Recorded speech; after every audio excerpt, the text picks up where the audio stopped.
They say a true mystery doesn't start with a question, it starts with silence. For years, the name Sam Nordquist was nothing but that, a whisper, a memory, fading with time. A man who vanished among friends, swallowed by the night, never to return. No one saw him go. No one heard him scream. It was as if the world simply let him disappear. But time doesn't forget, and when the past is ready to speak, it does so in the most unexpected ways. Decades later, a box of forgotten tapes, a misplaced file, and one person brave enough to start asking questions again, brought Sam's story back into the light. What really happened the night he vanished? Who was telling the truth, and who was hiding in the shadows? And why does it feel like his presence still lingers, caught between memory and mystery? Tonight, we journey into that silence. We follow the path of a man lost to time and uncover a secret that refused to stay buried. Because sometimes the truth isn't just missing, it's waiting to be found. Before we begin, if you love stories where the unknown meets the unforgettable, where the past and the present blur into one haunting truth, then like this video, share it, and subscribe to Mystery Vault 80. We post new mysteries daily, stories that challenge what we think we know, and remind us that even the quietest secrets can still echo through time. This is the story of Sam Nordquist, the man who vanished among friends, and the mystery that time tried to erase. In every town, there's a story local doesn't tell after dark. For Clearwater, Minnesota, it was the tale of Sam Nordquist, a man who vanished not in a storm or a tragedy, but in stillness. It was October 17th, 1998, a night colder than it should have been. The moon hung low over the rusty lantern, the only bar for miles, glowing faintly against the frost. Inside, laughter mixed with cigarette smoke. Sam sat with two friends, Evan and Dylan, his closest companions since high school. Nothing about that night should have stood out. They drank, they talked, they joked about old times. But fate has a way of dressing horror in ordinary clothes. Near midnight, a witness saw the three men step out into the cold. A moment later, a car door slammed, headlights flickered, and then silence. Sam was gone. His truck appeared 3 days later by Lone Birch Lake, covered in a delicate sheet of frost. The driver's seat was pushed too far back, the radio still tuned to the same country station that played the night he disappeared. Inside the glove compartment, his registration, a folded map, and one Polaroid photo, Sam and his two friends, taken at that very bar months earlier. Police treated it as a missing person case. Locals treated it as something else. Some said the lake was cursed, a place where people vanished across generations, swallowed by unseen depths. Others claimed they saw lights hovering over the water, blue and white, like spirits dancing through fog. But those closest to Sam noticed something different, a pattern. Before he vanished, Sam had been quiet, withdrawn. He told his sister he knew something about a friend's secret, something he couldn't shake. And then he was gone. The investigation led nowhere. No tracks, no calls, no witnesses beyond the same two men who last saw him. In the years that followed, strange things began happening near that lake. Fishermen heard voices beneath the ice. Campers saw a man's silhouette pacing the shore, then vanishing when approached. The locals called it the road that swallowed him. A stretch of dirt and fog where time refused to move forward. And as decades passed, Sam's story became more than a mystery. It became a legend, until the ground itself decided to give back what it had taken. Some nights are so quiet, they feel like they're listening. And on October 17th, 1998, the night was listening to Sam Nordquist and to the secret that would soon consume him. After he left the Rusty Lantern Bar, no one truly saw what happened next. The only clues were fragments, faint tire tracks in mud, a flicker on an old security camera, and the lies that followed. His two friends, Evan and Dylan, told police they dropped Sam off near a gas station around 11 p.m. But locals remember hearing something strange that same night. A single car speeding down Lone Birch Road long after midnight, followed by what sounded like a door slamming in the distance. When police arrived at the lake days later, the scene felt staged. Sam's truck sat too neatly. His wallet was in plain sight, his jacket folded like a goodbye note. Even stranger, a hunter reported hearing faint knocking sounds coming from under the frozen ice that same morning. For months, the town treated it as an unsolved tragedy, but a few couldn't let it go. A retired ranger named Tom Heller told reporters he'd seen 3 men near the service road that night, not 2. He described a faint light flickering from the lake, like headlights sinking beneath the fog. His account was dismissed at the time, but years later, his details would match evidence no one had known existed. Meanwhile, stories of the Birch woman resurfaced, a local legend warning of a spirit that takes those who betray their own. Some swore Sam's disappearance was more than human, a haunting tied to guilt. But the truth was far colder. It didn't hide in folklore or whispers. It was buried, frozen, waiting for time to thaw it out. Because the road where Sam vanished would one day reveal its secret and prove that even the past, once buried, never really dies. Shadows of friendship. Friendship, it's supposed to be the one bond you can trust. But in every case like this, there's always a moment when that trust cracks. And for Sam Nordquist, that moment came long before he vanished. Investigators revisiting the case years later began piecing together fragments the original detectives missed, fragments hidden in old statements, forgotten call logs, and memories people had tried to bury. It turned out that in the months before his disappearance, Sam had been in trouble, not legally, but personally. He had lent a large sum of money to one of his closest friends, Evan Harker, to help with a business deal gone wrong. But the repayment never came. Sam's coworkers later told police that he'd been tense and quiet, mentioning he was done being used. He even said something chilling just 2 weeks before he disappeared. Some friends aren't who they say they are. That line would haunt everyone who heard it. When police reopened the cold case decades later, they found old voice messages preserved on Sam's mother's answering machine, recordings she'd kept for comfort. One of them, dated 2 days before the night he vanished, featured a man's voice, low and urgent, saying, "Sam, we need to talk. Don't tell anyone. Just meet me by the lake." The voice was never publicly confirmed, but forensic analysts suggested it was likely Evans. As detectives started following the trail, something else emerged. Dylan Price, the other friend from that night, had left town just months after the disappearance. He'd relocated to Wisconsin, changed jobs, and cut off nearly all contact. When investigators tracked him down decades later, his reaction said everything. He froze when shown photos of the lake excavation site. He asked, "Did you find it?" before anyone mentioned what it was. And that slip, that one word, reignited the entire investigation. Detectives obtained court orders to search old family properties once owned by Evan's father, particularly a small storage unit near the original highway construction zone. Inside, they found something that stopped everyone cold, an old box labeled tools.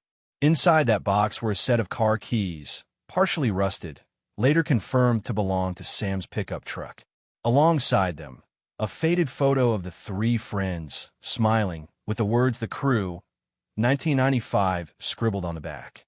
But the most disturbing discovery wasn't the keys or the photo. It was a single piece of paper tucked underneath. A map of the area around Lone Birch Lake, marked with a red X.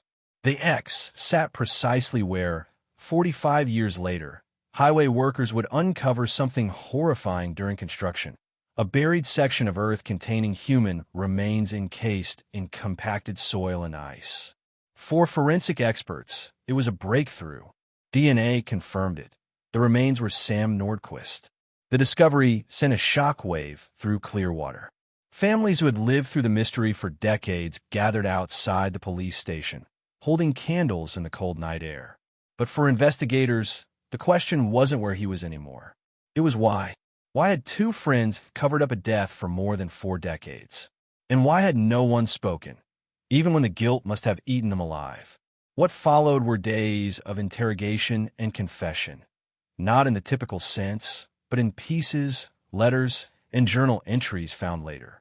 One entry from Evan's old notebook read, "It was an accident. We just wanted him to calm down." The lake was supposed to keep the secret. That single line shattered the illusion of loyalty that had defined their friendship. Decades of silence, years of pretending, and one grave mistake that froze in time, until modern construction and DNA science brought it all back. In the end, friendship didn't save Sam. It destroyed him. And as one detective later said in a press briefing, you can bury the truth. You can cover it in dirt, ice, and time. But eventually, it digs itself out. DNA, it doesn't forget. The discovery of the remains should have been the end of the story. But for investigators, it was just the beginning. When the remains believed to be Sam Nordquist were unearthed, they were nearly unrecognizable. Bones fragmented by decades of frost and compression, bits of rusted metal fused into the soil. The kind of burial that wasn't planned, but hurried. Detectives immediately sent the samples to the state forensic lab. The process took months. DNA degradation after 45 years made it almost impossible to extract usable data. But technology had evolved, and with the help of genetic genealogy, something remarkable happened. A match appeared in the database. It linked directly to a woman named Marissa Nordquist, Sam's niece, born years after he vanished. Her DNA, submitted for an unrelated ancestry search, had finally answered a question her family had lived with their entire lives. "It's him," the technician whispered. "After 45 years, it's really him." The confirmation shattered the illusion of mystery that lingered over Clearwater for generations. But what it uncovered next, that was even darker. When DNA tied the remains to Sam, investigators went back to reanalyze the evidence from the storage unit. The keys, the map, and microscopic residue found on them. Using advanced spectrometry, they detected traces of blood, not just Sam's, but another individual's. That second DNA profile matched none other than Evan Harker, the very friend who'd urged Sam to meet at the lake the night he vanished. It meant one of two things. Either Evan had been present when Sam died, or he had helped move the body afterward. When confronted, Evan didn't deny knowing about the burial, but he insisted it wasn't murder. He described that night in a broken voice. He was angry. "We fought. He slipped. He hit his head on the rock. Dylan panicked, we both did." But the evidence told a slightly different story. Sam's skull bore 2 fractures, one consistent with a fall, the other with blunt force trauma delivered afterward. That second strike, that was no accident. The coroner's report turned the case from a tragic accident to a homicide investigation. And suddenly, after 45 years, justice had a new name, Sam Nordquist. But it wasn't just justice that returned. It was guilt, memories, and ghosts. Evan confessed that for decades, he couldn't drive past the highway without feeling sick. He admitted to hearing Sam's voice in dreams. And when asked why he never came forward, he said, "We thought the snow would keep him. We thought the lake would stay quiet forever." For the town, the revelation was devastating. Clearwater had moved on. New stores, new roads, new families. But beneath that progress lay the bones of a man whose only mistake was trusting his friends. Residents began leaving flowers near the construction site, the place now called Nordquist Point. Children who grew up hearing ghost stories about the vanishing friend finally learned that the legend was real, and that truth had been frozen just beneath their feet. Forensic scientists later said this case changed how small departments viewed cold cases.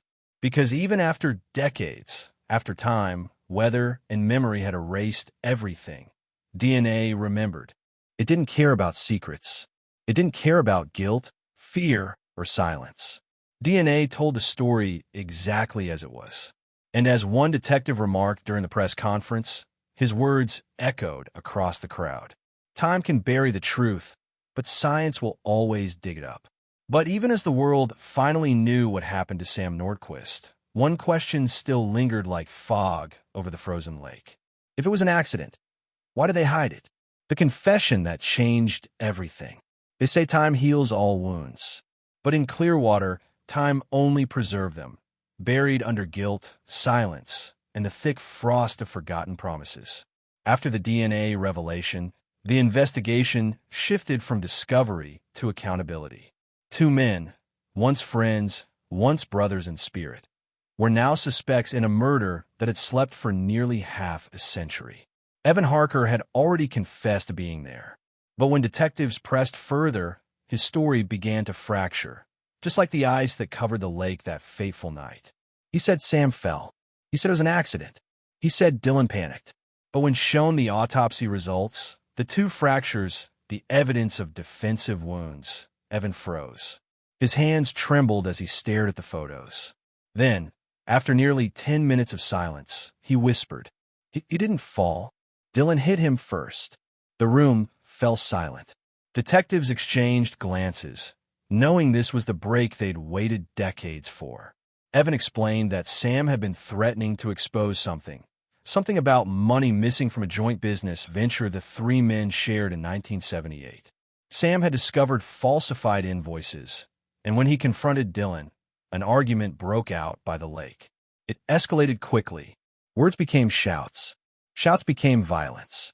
I tried to stop him, Evan said, but by the time I did, it was already done.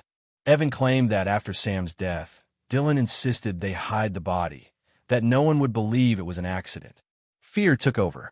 They loaded Sam's body into the back of his own car, drove off-road, and buried both beneath an unfinished construction site before the winter freeze set in. Then they made a pact, a dark, unspoken promise that would last 45 years. For the next 4 decades, Evan lived quietly, married, raised 2 children, even volunteered in church. But the past never stopped whispering. Every time a cold wind came through the valley, every time he passed a construction site, the memory resurfaced. And now, finally, he said aloud, I see him sometimes, in my dreams.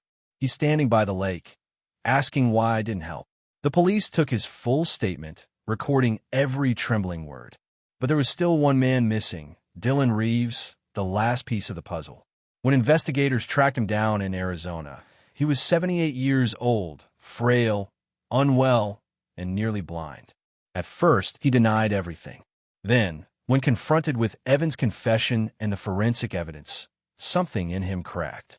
We didn't mean to kill him, he muttered. It was supposed to scare him. He wouldn't stop shouting. I swung once, and he stopped moving. His words chilled the room. There was no satisfaction in the confession, only regret, exhaustion, and a hollow ache of time lost. But even in truth, justice faced its limits. With both suspects now elderly and statutes of limitations on certain charges expired, prosecutors faced an agonizing choice: file charges for manslaughter and concealment, or close the case with a formal confession. In the end, Dylan was placed under custodial care and died a few months later, never stepping foot in court. Evan, burdened by his own admission, agreed to public testimony for educational use in cold case training programs. He wanted to warn others, to tell them that silence doesn't protect you, it destroys you slowly, year after year. The town gathered once more at Nordquist Point, where the remains had been found. For the first time, Sam Nordquist's name was spoken not as a ghost story, but as a man whose truth finally found daylight. His family buried him with full honors, a modest service under a silver sky. No grand speeches, no headlines, just closure. A detective later said something that captured the moment perfectly.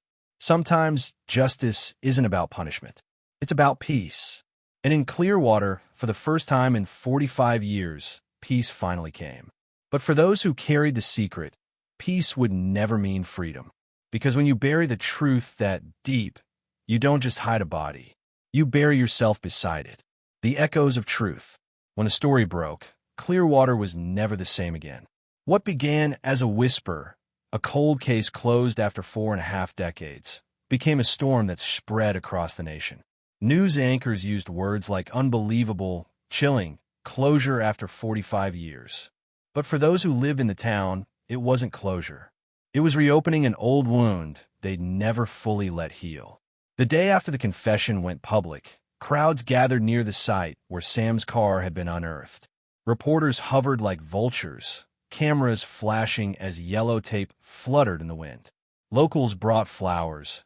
Old friends came forward with long-forgotten photos, and people who had barely known Sam claimed they'd always suspected something. Inside Sam's childhood home, his sister Elaine Nordquist sat quietly at the kitchen table, the same table where her parents had once waited, watching the clock, hoping Sam would walk back through the door. She looked at the headlines and whispered, "Everyone says we got justice, but it doesn't feel like justice. It feels like a ghost came home." The police department, meanwhile, was flooded with calls, some congratulating their persistence, others accusing them of incompetence for letting the case go unsolved so long. Detective Mara Ellison, who had reopened the file 2 years earlier, stood in front of the press with calm resolve. She said, "This case isn't just about evidence. It's about endurance, about how truth waits, quietly, until someone's ready to face it." But while the public celebrated, others struggled in silence. Evan Harker's family faced scrutiny and shame. His grown daughter was hounded by reporters. His wife refused to speak to anyone for weeks. At church, people avoided eye contact. Whispers followed them through grocery aisles and parking lots. Even in confession, the shadow of guilt never lifted. Then came the interviews, documentaries, podcasts, headlines calling Sam's death the betrayal among friends. Some painted the story as a tragic accident, others as premeditated evil. But no one could deny the eerie coincidences, the dreams Evan described, the chilling accuracy of the anonymous tip that led police to the dig site, and the haunting detail that Sam's watch had still been ticking when they uncovered him. The mechanism frozen by rust, but its hands locked forever at 11:47 p.m., the time they believed he died. Locals began calling that place Nordquist Hollow. Some claimed they could still hear footsteps near the old site at night, slow, heavy steps across the gravel. Others said their dogs refused to go near it. Superstition or not, people stopped driving that stretch of road after dark. Even passing by felt wrong, like the air held something unfinished.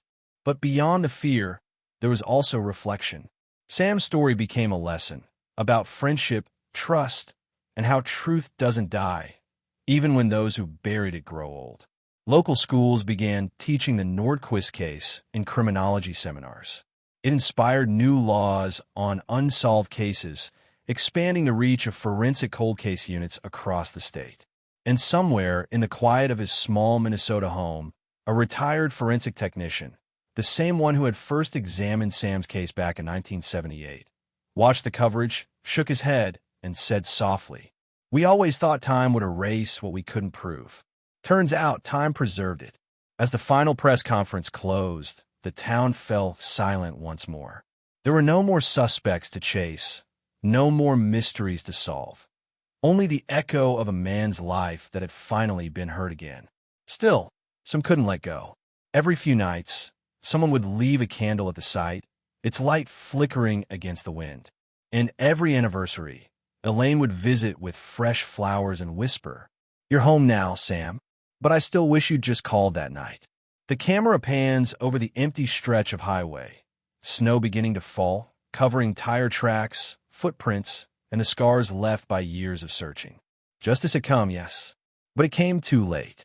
And in Clearwater, everyone learned that when you bury truth beneath friendship, it never stays buried. It waits for the right time to rise. The legend of Sam Nordquist. The truth was finally out, but the world wasn't done with Sam Nordquist. In the months that followed, his story transformed from a local tragedy into something bigger, a phenomenon. Every news outlet wanted a piece of it.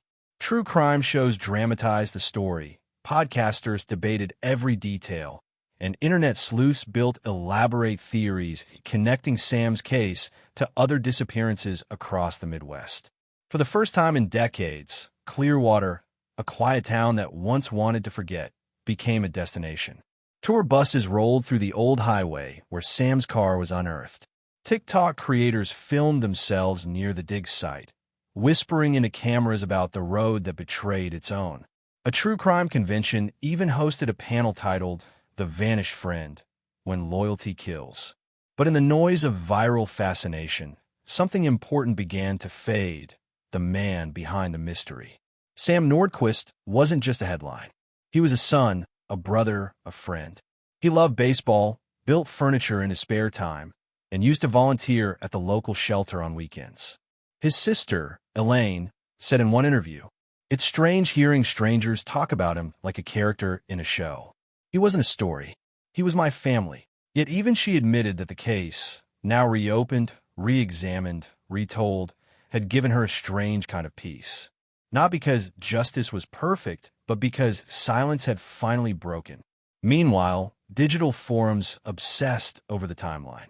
Why had no one searched the construction zone more thoroughly back in 1978?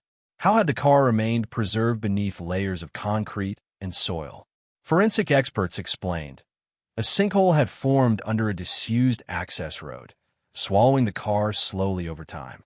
When new highway construction began decades later, it was that same unstable ground that gave way, revealing the wreck like a frozen capsule of guilt. Inside the car, they found Sam's wristwatch, his jacket still folded neatly on the passenger seat, and a photograph wedged into the dashboard.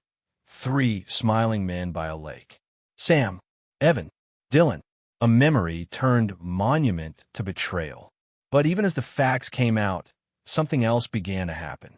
People started reporting strange things near the site, odd occurrences that blurred the line between crime and the supernatural. Construction workers said their machinery stalled inexplicably when nearing the edge of the dig. A local journalist claimed her camera battery drained every time she filmed near the marker. And one night, a truck driver swore he saw a figure walking along the roadside, pale, barefoot, disappearing when he flashed his headlights. The logical mind says coincidence. But in a town haunted for 45 years, the imagination doesn't need much to come alive. Stories spread that Sam's spirit lingered, not for vengeance, but for closure. Others claimed it was a warning to those who conceal the truth, that guilt, once buried, eventually unearths itself. Amid the fascination, the sheriff's office released a public statement urging people to stop trespassing at the site, reminding everyone that what happened there was real and tragic. Still, the story refused to fade. True crime panels dissected it as a case study in psychological guilt. Mystery forums debated if premonition dreams were possible. And through it all, Sam Nordquist became both a man remembered and a myth reborn. Elaine, who rarely spoke publicly, gave one final interview to a local documentary crew. They asked her if she believed Sam was still here in some way, watching. She smiled faintly and said, "I don't know, but I do know the truth finally found him. Maybe that's what ghosts really are, truths waiting to be told." The interviewer thanked her. As she stood to leave, she placed a small photograph on Sam's memorial, the same photo of the 3 friends at the lake. For a moment, the camera lingers, and if you look closely, the reflection in the frame shows 3 silhouettes again, one faintly behind the others. The case was solved, but the story? The story had only just begun to live, in every person who heard it, every question left unanswered, every whisper of a friendship gone wrong. The weight of silence. When the cameras left Clearwater, something strange happened. The noise stopped, but the silence grew louder. The town had become famous overnight, its story broadcast worldwide. But once the lights dimmed, people were left to face what fame really meant. The weight of truth and the echoes of guilt that never fade. In the months following the confession, small cracks appeared in the lives of those left behind. Evan Harker's daughter, Leah, spoke publicly for the first time, saying, "People look at me like I'm part of the crime. But I was just a kid. I didn't even know who my father really was." She said she'd spent years wondering why her dad avoided the lake, why he flinched when a car door slammed, why he never talked about his youth. Now, she understood, and forgiveness, she said, wasn't as easy as people think. Meanwhile, Elaine Nordquist turned her brother's story into something more than pain. She founded the Sam Nordquist Foundation, dedicated to funding cold case investigations across Minnesota. Within a year, her efforts helped reopen 7 dormant cases, giving other families what she had fought half her life to find: answers.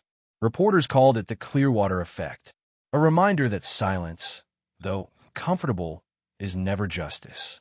Yet, not everyone wanted answers. Some townspeople grew tired of the attention. They said it brought too many outsiders, too many reminders. Old friendships broke. Local businesses shut down as people couldn't bear being asked, "Did you know them?" Clearwater had once been a quiet town of 3,000. Now, it was a living museum of betrayal. But deeper than the social wounds were the psychological scars. For those who had lived with secrets or suspicions for 45 years, the truth didn't bring relief.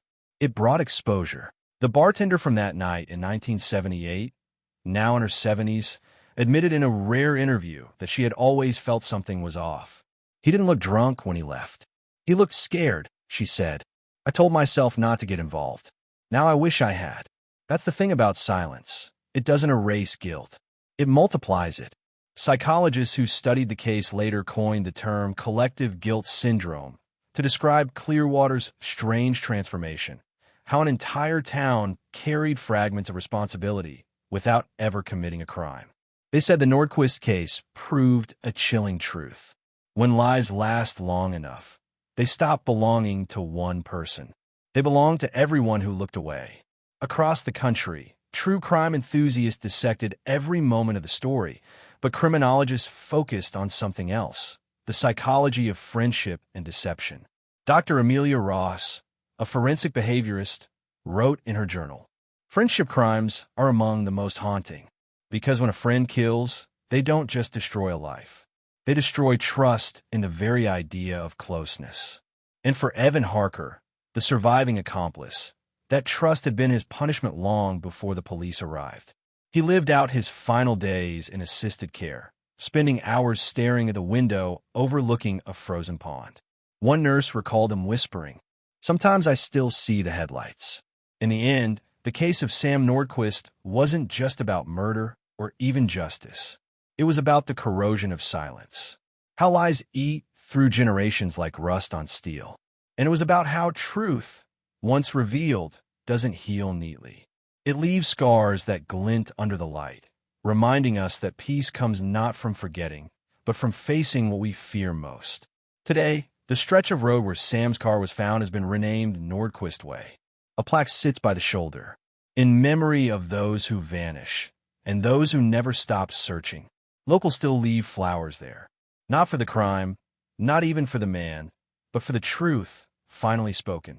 Because in the end, it wasn't the discovery that changed Clearwater. It was the courage to finally say what no one had dared to for 45 years. Truth is heavy, but silence weighs even more. When truth becomes legend. It started small, a local headline, a few news clips, then a viral thread on social media. Within days, the world knew the name Sam Nordquist. The discovery of his car and the confession from one of his oldest friends didn't just close a case. It opened 1,000 doors. And behind each one, another version of the truth. Podcasters picked it up first. Titles like The Lost Friend of Clearwater and Murder Under the Lake climbed the charts. Amateur detectives pored over every photo, every map, every timeline, searching for clues the police might have missed. They debated whether Evan's confession matched the physical evidence. They questioned the autopsy, the timeline, the motives. Some claimed there was a third man involved, someone never charged, never named. And just like that, the tragedy of a friendship gone wrong became a story the internet could own. True crime forums lit up with speculation. Was the confession coerced? Was Sam's death truly an accident turned murder? Or was something darker buried under that highway? One theory suggested that Sam had stumbled upon a local corruption ring, that his disappearance was meant to be permanent. Another claimed he never died at all, that the body wasn't his. It didn't matter that DNA had confirmed it. People wanted mystery more than they wanted closure. And maybe that's the curse of every solved case in the digital age. When truth finally comes to light, the world still reaches for the shadows. Elaine Nordquist tried to stay away from it all. But one night, scrolling through her phone, she found a video thumbnail. A grainy photo of Sam, the title in bold, The Nordquist Conspiracy, What They Don't Want You to Know. It had 3.5 million views. She watched in silence as strangers dissected her brother's life, his habits, his friends, his smile, twisting his story into entertainment. Every detail they exaggerated made the real Sam fade further away. "They've turned him into a myth," she said in an interview later. "But myths don't have families. My brother did." Meanwhile, the investigation that had finally closed brought unexpected consequences. Journalists began questioning how many other cold cases might hide beneath new construction projects. In neighboring states, crews reported finding old wrecks, missing persons cases dating back to the 60s and 70s. Suddenly, Sam's story wasn't just a story. It was a mirror, reflecting how many people vanish, how many lives live just under the surface of ordinary places. But even as the world looked closer, the line between fact and fiction blurred. Online creators staged reenactments of the disappearance.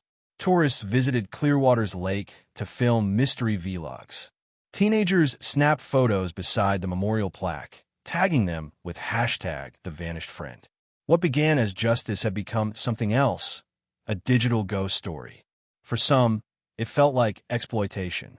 For others, like resurrection, the truth was still there, somewhere between memory and myth, but it was harder to recognize. Even the detectives who solved the case admitted to mixed feelings. Detective Marla Jensen, now retired, said, "We wanted answers. We got them. But the noise afterward, it drowned out the peace." Maybe that's what happens when truth finally breaks free after 45 years of silence. It doesn't stay pure. It ripples. It bends. It becomes legend, because legends are easier to live within reality. The Nordquist case has sparked new debates about digital ethics in true crime storytelling. The voice trails off, blending into soft wind. In the end, the story of Sam Nordquist became two things at once: a solved crime and an unsolved question about how we tell stories of the dead. Do we remember them? Or do we reinvent them? Do we seek justice or simply entertainment? For Elaine, the answer came one morning when she revisited the site where the car was found. She placed a single sunflower on the plaque and whispered, "Rest now. The world will talk. But I still remember you as you were." Because in the end, truth can't stop people from talking, but it can remind us of what silence costs. When the past refuses to stay buried.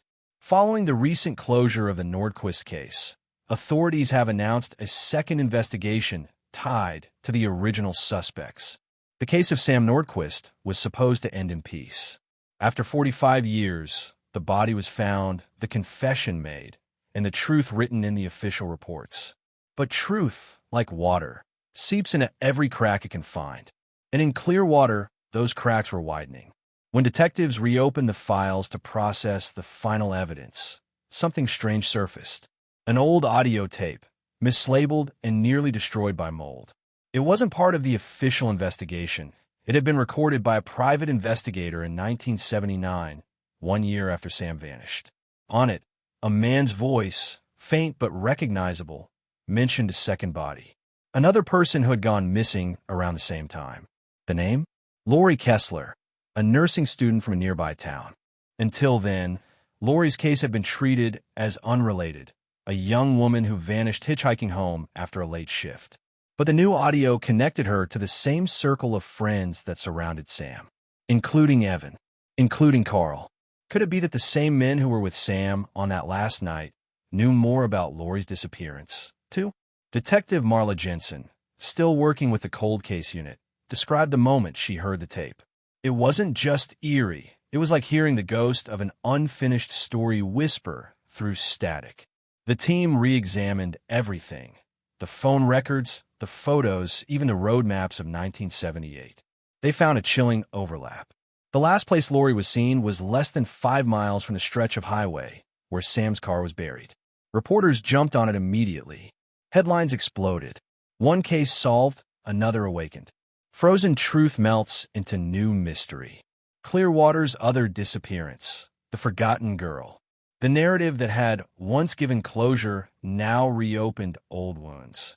For Elaine Nordquist, it was déjà vu, another family about to face the same pain, the same waiting, the same half-truths. "It doesn't end," she said quietly to a journalist. "You think you've buried the past, but the past doesn't bury easy. Authorities began a new dig near an abandoned bridge that once crossed Clearwater Creek, a route long closed off after the flood of 1983. Locals gathered behind yellow tape as excavators tore through layers of soil and rock. Then came the moment that froze everyone in place. A fragment of metal, then glass, and finally a door handle. Another car. Same make, same year. Half buried, half forgotten. Forensic teams confirmed it within hours. The vehicle matched the missing report filed for Lori Kessler in 1978. It was a mirror image of Sam's discovery. Different victim, same pattern, same silence. What were the odds? Investigators began piecing together what now looked like a chain of cover-ups. Not one isolated crime, but a series of accidents that may have been intentional. Maybe two people got in the way of something larger. Maybe one night went wrong twice. The community that had finally exhaled in relief was pulled right back into chaos.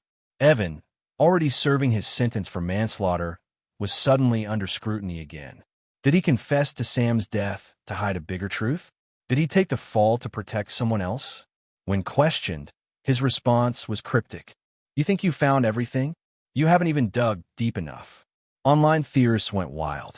Podcasters speculated about ritual connections, small-town corruption, even law enforcement collusion from the original investigation.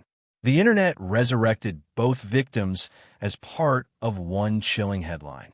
The Clearwater Vanishings. Two friends, two graves, one truth hidden for decades. But behind the frenzy was something quieter, something human. Two families, bound by tragedy, both left to wonder if the same lies had stolen their futures. For Detective Jensen, the new discovery wasn't victory. It was heartbreak all over again. It's like chasing shadows, she said. Every answer uncovers another ghost. The Nordquist case, once hailed as a model of closure, had now become a haunting parable of what happens when justice takes too long. The evidence may fade. The truth may scatter. But guilt has a way of surviving everything, even time. The lies that built the truth. Case file 78 to 211. Evidence log, incomplete. Item 4B missing. Shattered that illusion. During the renewed investigation into Lori Kessler's disappearance, a retired records clerk named Walter Ames came forward. He'd kept copies, unofficial copies, of case logs that were meant to have been destroyed decades ago. Inside a faded manila envelope, investigators found proof that evidence had been tampered with in 1979, items removed from the Nordquist and Kessler case boxes by someone inside the department. The signature on the chain of custody form? Detective Ray Harker, Evan's uncle. The revelation stunned the Clearwater Police Department. For years, the narrative had been simple. A tragic accident, a guilty friend, justice delayed but delivered. But now that narrative cracked wide open. It wasn't just negligence. It was cover-up. Ray Harker had retired honorably in 1995, celebrated as one of the county's longest-serving officers. But the logs revealed that he'd personally signed out 2 sealed evidence bags the same week the Kessler file was closed. One containing a necklace found at the creek, the other a blood-stained blanket recovered from Sam Nordquist's truck. Neither were ever logged back in. When confronted, Harker, now in his late 70s, sat silently through 2 hours of questioning. Then, in a moment caught on a single camera, he whispered, "You don't understand. They told me it would ruin the town." That statement, simple but devastating, cracked open the final layer of this decades-old mystery. Them. Who was them? As reporters dug deeper, names began surfacing. Local journalists uncovered that in the late 70s, the construction company responsible for developing the Clearwater Bypass, the very project that later unearthed Sam's car, had been run by a small network of city officials and police investors. The same company had once employed Evan Harker and Dylan Price, and buried in its financial records, payments, unexplained, signed off by the sheriff's office, dated weeks after Sam vanished.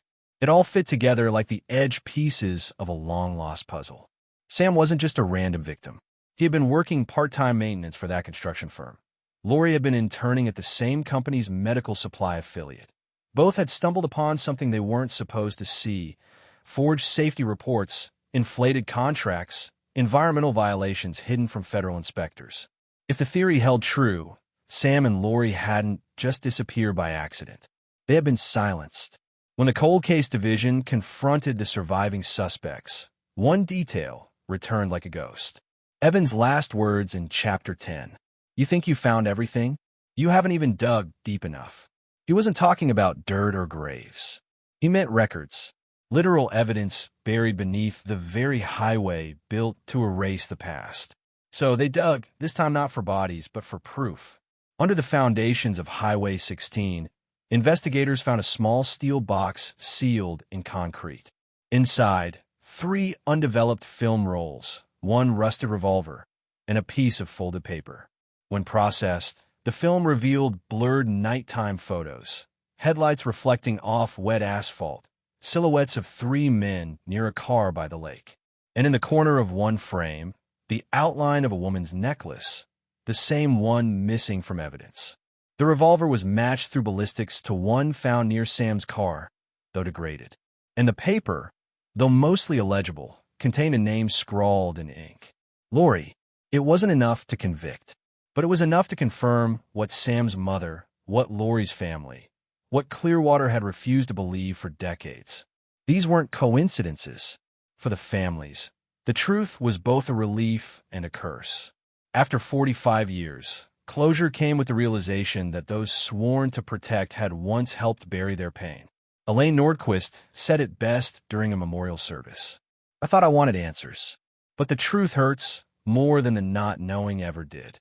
And for the detectives, for those who had dedicated years to uncovering this truth, there was no celebration.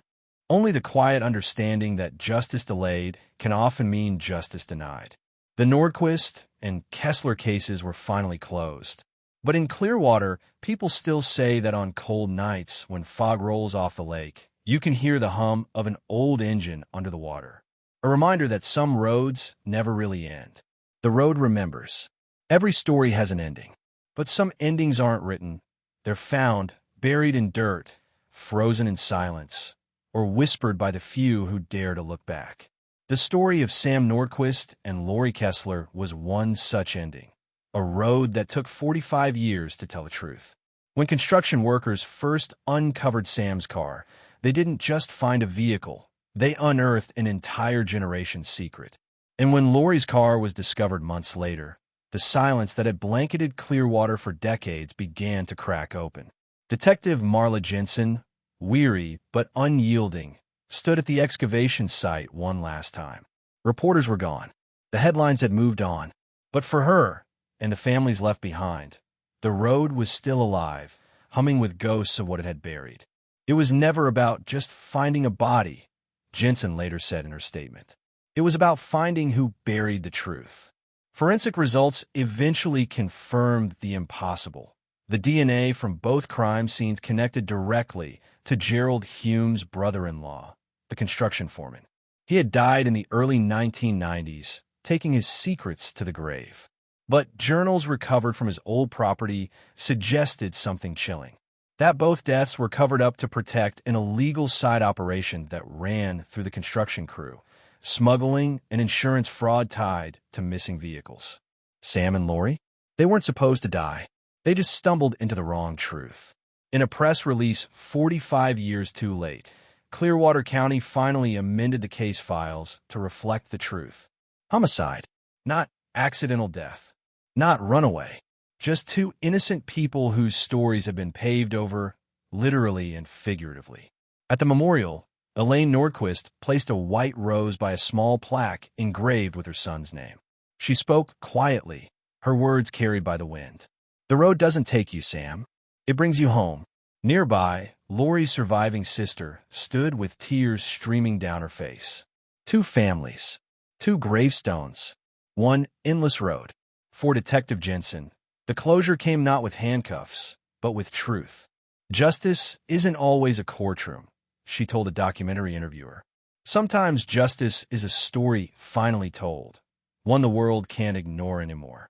And so, the road that once silenced Sam and Lori now carry their names in whispers.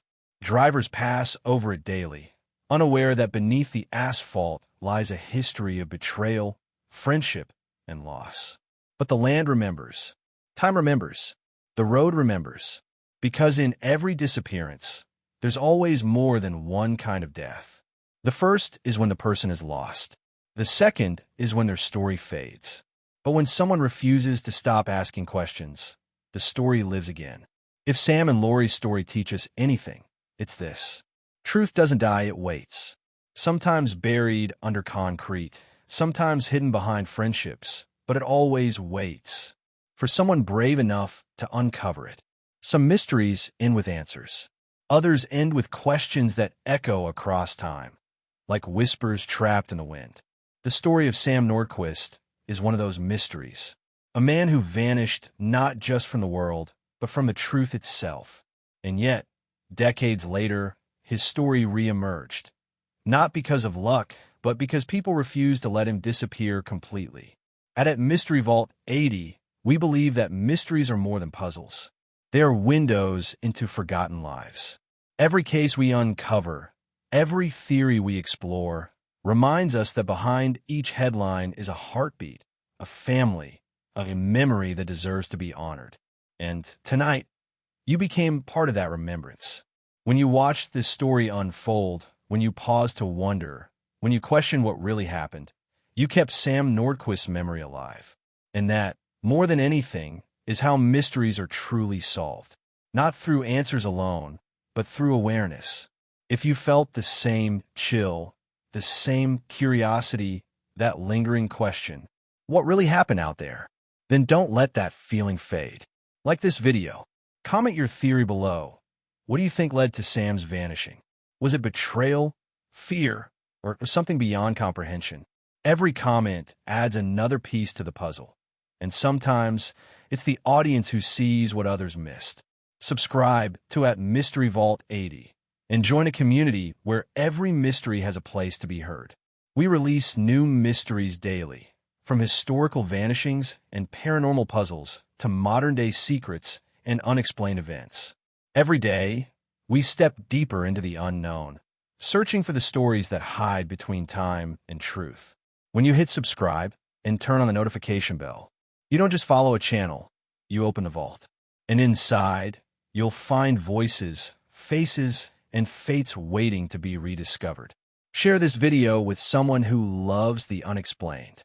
Help us reach others who believe that mysteries matter. Because sometimes, all it takes is one more pair of eyes, one more listener, to uncover something the world forgot. Here at Mystery Vault 80, we believe that the unknown isn't something to fear. It's something to understand. And understanding starts with us, a community of thinkers, seekers, and storytellers who keep asking the hard questions. So before you go, hit like, share, and subscribe. Then, check back every day, because with each sunrise, another secret waits to be told. You've been watching Mystery Vault 80, where time stands still until truth is ready to return.